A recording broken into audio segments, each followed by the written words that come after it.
Day 2, and today we're going to master the wide squat. So let's come to stand, and for this particular exercise we need to take the feet much wider than the hip joints.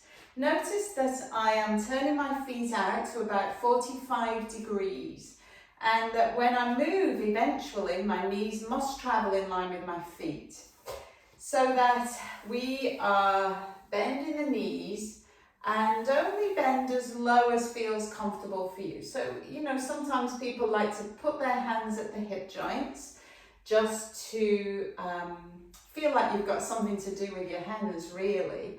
And the other thing we could do is just add some arm movements as we go about our squats. So, really important for you to check in your own body that the knee cap is tracking towards the second toe, and that when you look down at each foot you should just about see the big toe inside the knee, and only go as low as your knees will tolerate. So it may be that you don't go quite so far down as I'm going.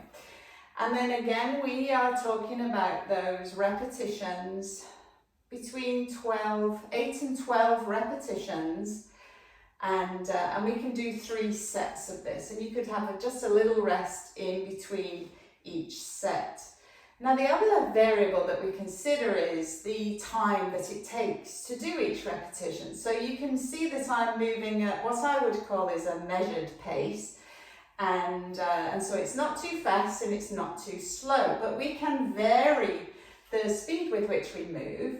And we can add holds as well. So you might add a hold at the bottom and then press up. So we could travel down, briefly hold, and then press up. And so you should notice round about now that your thigh muscles are beginning to ache a little, or like I say, notice that those muscles are doing something. And when they're doing something, that is when we start to experience shift or change. So, well done for doing something. Fantastic.